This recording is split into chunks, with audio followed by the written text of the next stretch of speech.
According to the statement that was put out by the ministry, they said that they had removed the batteries. And we've been able to show, and Brother Wenner has been able to show, that that is really not the case. Here I have in my hand the screen, which seems fine, nothing wrong with the screen. And right here, this is the battery. The battery is attached to the screen. And there are hundreds of these with the batteries still intact.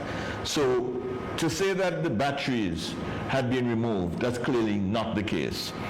And then the other bit was the memory chips, or the memory cards. SD cards. The SD cards. I can show you one here, and I have before me there more than 20. And this SanDisk Ultra, this card, if you go in town at 64 gigabytes, this will set you back over $100. And I have 20 of them in front of me, randomly taken. I know someone who went to the site after the video was produced by Brother Wenner, and they were able to collect over 200 of these cards. And these cards that they were told? They were on the dump. Yeah. They were on the dump. And if you take 200 of those cards at $100 each, you're looking at 20 grand, easily. $20,000 thrown away. I mean, I'm showing you here. You're looking at $2,000 right here. Yeah. This is $2,000 here. But the point I'm making, the release from the Ministry of Education indicated that those were all retrieved Yes, from the devices. and that clearly was not the case. They're all there. So it shows, first of all, the complete failure of a failure. What do I mean by that? Now here it is, when the whole e-books saga began, it was clear that this was something that was ill-conceived and was a waste of good taxpayers' dollars for the taxpayers of Antigua and Barbuda.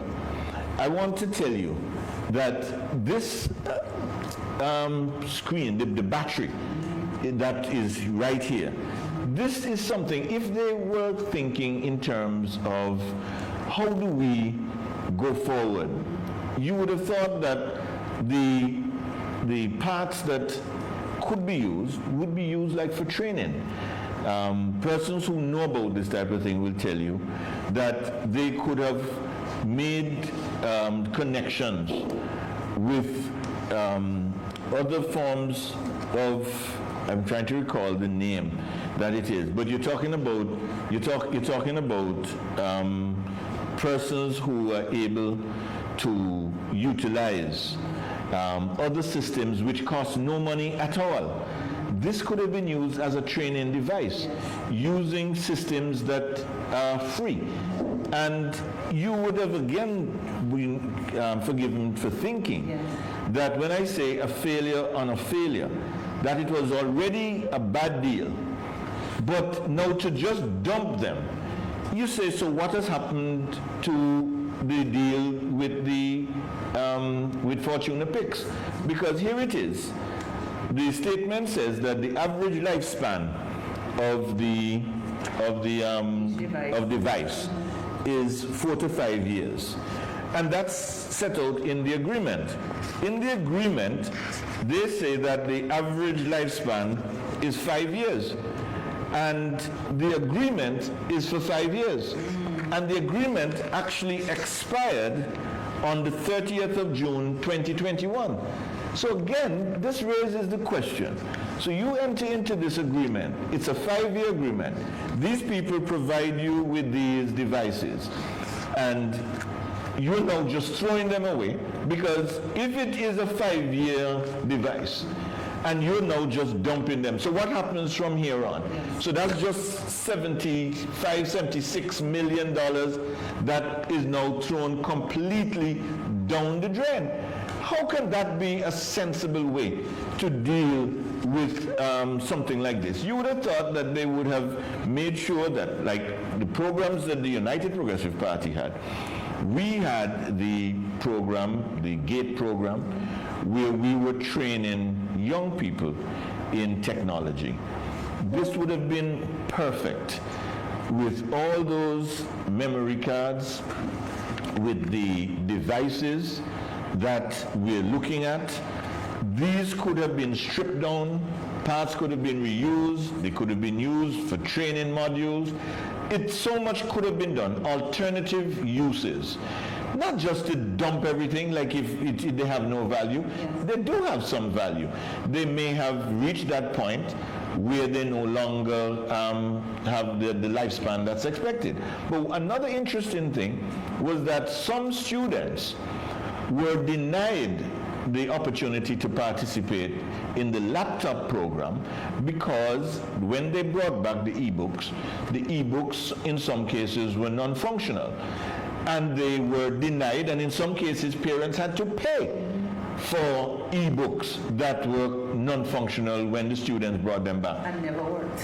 And the point is, many of them never worked. And what we're now hearing, the lifespan is 5 years.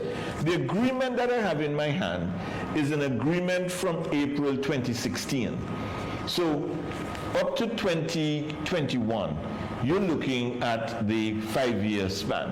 So anybody, any child who's bringing back an e-book that's non-functional in 2022, they shouldn't have to pay compensate the ministry for any loss or damage. They shouldn't have to pay for replacement because you're talking about a device that has already expired. Its lifespan has now been recognized as having expired. And many students, I am told reliably, were placed at a disadvantage in relation to their SBAs and their ability to complete coursework, etc., and surely denied the opportunity to get laptops because the e-books that they had, which had passed their useful life, was non-functional. So many aspects of this problem have come to the fore. I know we're going to talk about the textbooks too, but before we get there, the e-book project, red flags were flown very early because the feeling was monies were being spent that could not be properly accounted for.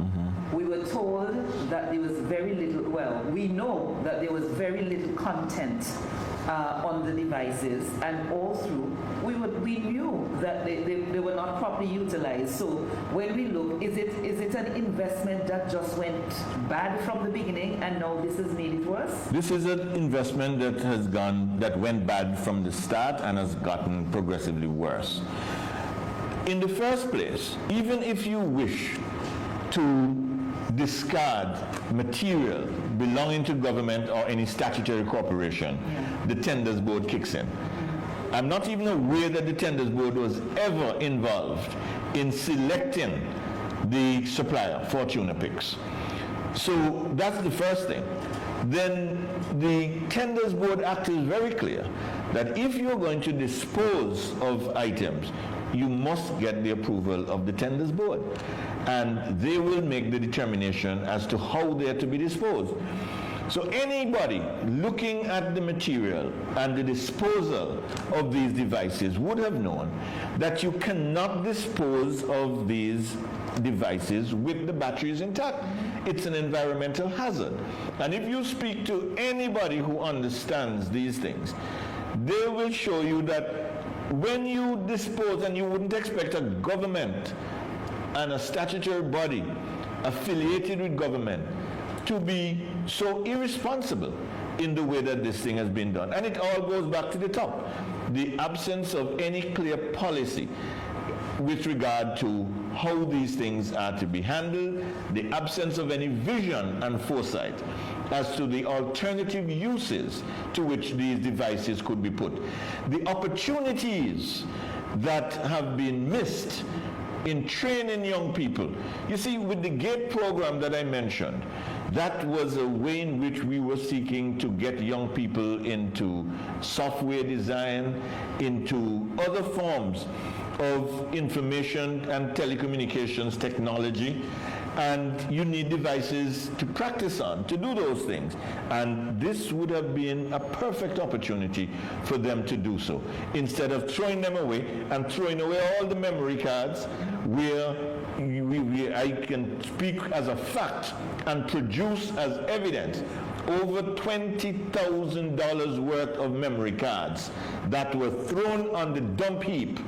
That's taxpayers' dollars. That's $20,000 worth of taxpayers' dollars gone. Now, this whole e-books fiasco, which we've calculated to be worth something like $75 million or $76 million down the drain. Where's the accountability? Somebody has to be held accountable. You're not talking about $20. We're talking about $76 million. Each of these devices, you're looking at $250 US per student per year. So that is not cheap in the business plans for 2022. They say that they still owe Fortuna Picks from 2019 over $3 million, almost $4 million. We don't know how that has been going. But this is certainly a project where the people of Antigua and Barbuda, we did not get value for money.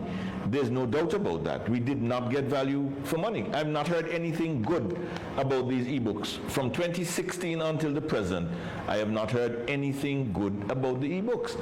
Everything that you've heard has been nothing but fumbling and bungling. And it is really a situation where the government doesn't appear to wish to give any account of this. Now, if they were going to discard these things, as I said, it should have been done in a proper way, not in a manner that creates an environmental hazard, and not to just dump things.